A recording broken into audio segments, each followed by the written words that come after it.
Ahojte priatelia, nakoľko veľa z nás sú kutili, ktorí si svoje pomocne vedia, alebo minimálne by chceli vedieť si urobiť teda rôzne veci sami a svoje pomocne a ušetriť nejaké tie náklady. Som sa rozhodol teda, že urobím pár videí z prác, ktoré teda robím ja, aby nejakým spôsobom ste možno názorne videli systém, prípravu, materiály, ktoré používam a možno taký návod na to, ako to spraviť tak, aby človek aj svoj pomocne dokázal minimálne nejaké menšie a ľahšie roboty v podstate zvládnuť. Aktuálne tu mám rozpracovanú robotu ohľadom kladenia zámkovej dlažby, nejaké prefabrikované schodnice a žlaby, palisády. Takže ja by som vám to teraz názorne ukázal,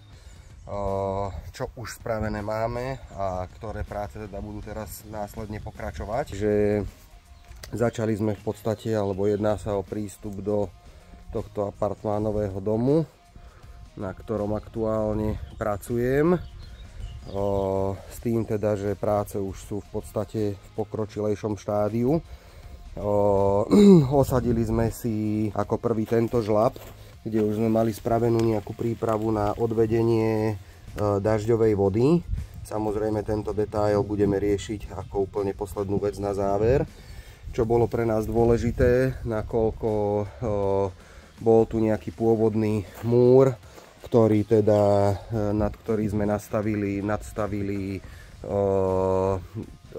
nejakú ďalšiu časť z DT tvárnic, tak aby sme v podstate vedeli urobiť parkovisko zo zámkovej dlažby. Museli sme teda vyriešiť odvodnenie vody, ktorá sa teda dostáva, dažďová voda, ktorá sa teda logicky dostáva aj pod úroveň tej zámkovej dlažby. Nakoľko sme mali v podstate už nejakým spôsobom vyvedené pôvodné 50-kové trúbky, ktoré slúžili na odvodnenie v podstate tohto pôvodného múru. Boli tu teda 4 takéto vývody. Tieto sme už zatreli, takže museli sme v podstate tú prácu začať urobením ležatých rozvodov. K tomu v podstate pridám ešte do videa nejaké fotky. Tie ležaté rozvody sa teraz aktuálne nachádzajú pod týmto žlabom a sú v podstate napojené do tejto 110-kovej rúry, s tým, že tu je v podstate 50-ková odbočka, ktorú sme si rozvetvili v podstate tak, aby sme vedeli zapojiť tieto 4 vývody. Tento jeden ešte nemáme zatretý, takže môžeme sa na to pozrieť. Je tu nejaká pôvodná 50-ková trúbka, použili sme 90-ku koleno, zišli sme v podstate dole a pekne sme to všetko napojili tak, aby sme využili prípravu už z predošlých aktivít a aby sme teda tú vodičku vedeli pekne zviesť tam, kam patrí. Takže ako prvá etapa položenie ležatých rozvodov a následná betonáž v podstate betonáž tohto odvodňovacieho žlabu. No a v druhej fáze sme si v podstate položili tieto prefabrikované schodnice, ktoré samozrejme alternatíva je teda buď betónovať alebo pomôcť si takýmto spôsobom, že použijeme teda prefabrikáty, ktoré sú síce dosť ťažké, ale na druhej strane ten výsledný efekt je celkom dobrý. Priznám sa, používal som ich prvýkrát, takže bolo to také viac menej učenie sa, aj keď samozrejme skúseností je veľa, takže nebolo to až také komplikované pre mňa.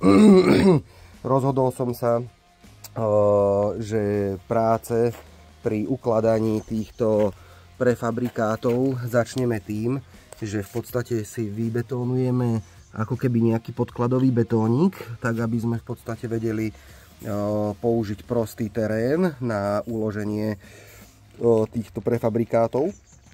Do tohto betóniku spodného sme dali nejakú výstuž jemnú, tak aby v podstate sme predchádzali tomu prasknutiu toho podkladného betónu, nakoľko teda samotný ten prefabrikát má možno okolo 100 kg, neviem to presne, ale plus minus tá váha je dosť veľká. Urobili sme v podstate tú betonáž večer a na druhý deň, včera sme už v podstate na to hneď ráno o 6:00 ukladali samotné schodnice, takže není tam nejaký dlhý čas. Použili sme VU betón od Baumitu, vodeodolný, ktorý v podstate má tú schopnosť vytvrdnúť pomerne rýchlo, hlavne v takejto tenšej vrstve. A teda máme uložené dve schodnice, tak aby táto prvá úroveň zámkovej dlažby a výška stupnice korešpondovala s tou ďalšou stupnicou, aby neboli v podstate rozdiely vo výške, nakoľko by to mohlo spôsobovať pri následnom používaní problémy tým, že teda sú rôzne, alebo boli by rôzne výšky tých schodníc. Zvyšuje to určite teda komfort. No a teraz, čo by sme teda chceli spraviť, nakoľko za hodinku odchádzam do roboty, mám ešte nejaký čas, takže chceme ho využiť nasledovným spôsobom, a to je v podstate domurovanie týchto palisád, ktoré teda tiež sú teda hotové kusy z betónu a nejakým spôsobom to uľahčuje človeku celú robotu a vymýšľanie, prípadné šalovanie, betonáž a tak ďalej.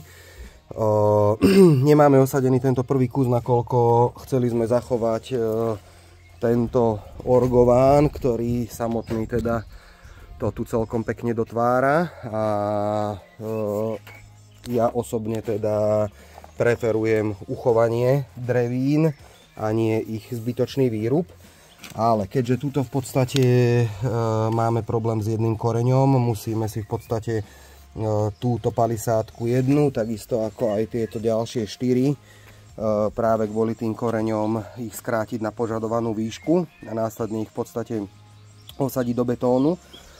Takže toto by bolo to, čo v podstate teraz chceme spraviť. Tým pádom si budeme krátiť palisády, ktoré teda už máme nachystané, a následne ich v podstate osadíme do betónu. Takže toto by bolo to, čo chceme zvládnuť teraz.